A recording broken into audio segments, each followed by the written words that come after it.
നമ്മളിപ്പോൾ ഉള്ളത് പോളിന്റെ വീട്ടിലാണ്. പോളിന്റെ വൈഫും ഒപ്പം തന്നെ മകളുമാണ് 24-നൊപ്പം ചേരുന്നത്. ഇന്ന് രാഹുൽ ഗാന്ധി അല്പസമയത്തിനകം ഈ പോളിന്റെ വീട്ടിലെത്തുകയും ചെയ്യും. നമ്മള് ഇപ്പം MP അടക്കമുള്ള ആളുകൾ ഇവിടേക്ക് വരികയാണ്. എന്താണ് നിങ്ങൾ പ്രധാനമായിട്ടും അവരോട് ഉന്നയിക്കുക? കാരണം ഇപ്പം നിങ്ങളുടെ വിഷയങ്ങളൊക്കെ ഇതിനോടകം തന്നെ കേരളം ആകെ കേട്ടതാണ്. അപ്പം എന്താണ് ഇപ്പൊ MP വരുന്ന ഘട്ടത്തിൽ നിങ്ങൾ ഉന്നയിക്കുന്നത് പ്രധാനമായിട്ടും? ഇന്നലെ പറഞ്ഞത് കൂടാതെ പറയുകയാണെങ്കിൽ മെഡിക്കൽ കോളേജിന്റെ കാര്യമാണ്. ഞാൻ ഇപ്പോഴും ഉറച്ചു നിൽക്കുന്നുണ്ട്. ചികിത്സ വൈകിപ്പിച്ചതും പിന്നെ അവിടെ അതിന് വേണ്ടുന്ന ഫെസിലിറ്റീസ് ഇല്ലെന്നും, അതുകൊണ്ട് വയനാട് മെഡിക്കൽ കോളേജിന് വേണ്ട ഫെസിലിറ്റീസ് വേണം. അപ്പം അവിടെ ആരും ഇനി ചികിത്സ കിട്ടാണ്ട് മരിക്കരുത്. ചികിത്സ ലേറ്റും ആവരുത്. വേണ്ടുന്ന ഫെസിലിറ്റീസ് അവിടെ ലഭിക്കണം. അതായത് നിങ്ങളിപ്പോഴും ഉറച്ചു നിൽക്കുവാണ് ചികിത്സ കിട്ടാത്തത് കൊണ്ടാണ് അച്ഛൻ മരിച്ചത് എന്നുള്ളത്. ചികിത്സ വൈകിപ്പിച്ചു.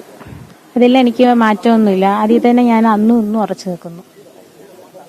എന്താ അമ്മ പറയാനുള്ള ഈ വിഷയത്തിൽ? അത് ചികിത്സ കിട്ടാത്തതുകൊണ്ട് പപ്പ മരിച്ചുപോയത്.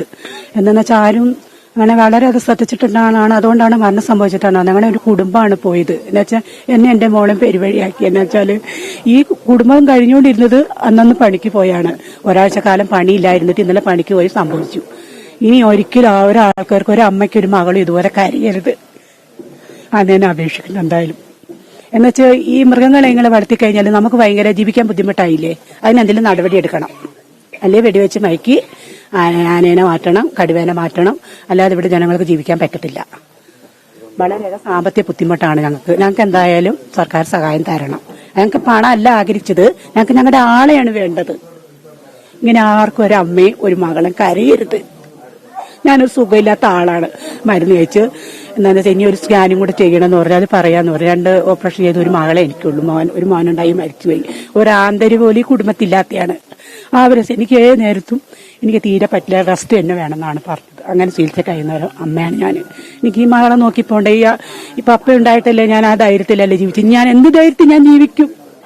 അപ്പൊ എനിക്ക് സർക്കാർ എനിക്ക് സഹായം തരണം. അമ്മയുടെ ജോലി അടക്കമുള്ള കാര്യങ്ങൾ ആവശ്യങ്ങളൊക്കെ നമ്മൾ മുന്നോട്ട് വെച്ചിട്ടുണ്ടായിരുന്നു. അത്തരം കാര്യങ്ങളൊക്കെ നിങ്ങളെ എന്താ അറിയിച്ചിട്ടുള്ളത് പ്രധാനമായിട്ടും? ജോലി നൽകുമെന്നാണ് ഇതുവരെ അറിയിച്ചിട്ടുള്ളത്. വേറെ ഒന്നും എനിക്കറിയത്തില്ല. ഞാൻ ആ കാര്യമായിട്ട് ഇതാക്കിയിട്ടില്ല. ഞാൻ ആകെ മെഡിക്കലിന്റെ കാര്യം മുന്നയിച്ചിട്ടുണ്ട് കൂടുതലും ഞാൻ പറഞ്ഞിട്ടുള്ളത്. പിന്നെ ഇപ്പം അമ്മ മരുന്ന് കഴിക്കുന്നത് വയനാട് മെഡിക്കൽ കോളേജിൽ നിന്ന് തന്നെയാ. അവിടെ ഇനി ഞാൻ അമ്മേനെ കാണിക്കത്തില്ല. അമ്മേനെ ഇനി ഞാൻ അവിടെ കാണിക്കത്തില്ല. എന്റെ വിശ്വാസം പോയി. ഇതോടെ ഞാൻ കുറെ കേട്ടിട്ടുണ്ട് അവിടെ ചികിത്സ കിട്ടാണ്ട് മരിച്ചിട്ടുണ്ടെന്ന്. അപ്പം ആ വിശ്വാസം പോയ സ്ഥിതിക്ക് ഇനിയിപ്പൊ എനിക്കറിയുന്ന ആരോട് അവിടെ പോയി കാണിക്കരുതെന്നേ പറയുള്ളൂ. ഏതായാലും ഇപ്പം പോളിന്റെ കുടുംബമാണ് നമുക്കിപ്പം ചേർന്നിട്ടുള്ളത്. പ്രധാനമായിട്ടും രാഹുൽ ഗാന്ധി MP ഇവിടെ സ്ഥലത്തെത്തുമ്പോൾ അവർ പ്രധാനമായിട്ടും ഉന്നയിക്കുന്ന ഒരു ആവശ്യം എന്ന് പറയുന്നത് ഇനിയൊരാൾക്കും ഈ ഒരു ഗതി വരരുത്. ഒപ്പം തന്നെ ഇവർക്ക് മതിയായ ചികിത്സ കിട്ടിയിട്ടില്ല എന്ന ആരോപണത്തിൽ ഇവർ ഉറച്ചു നിൽക്കുകയുമാണ്. അപ്പോൾ ഇനി ആർക്കും ഈ ഒരു ഗതി വരരുത് എന്നൊരു കാര്യമാണ് ഇവർ പ്രധാനമായിട്ടും ആളുകൾക്ക് മുന്നിലേക്ക് വെക്കുന്നത്.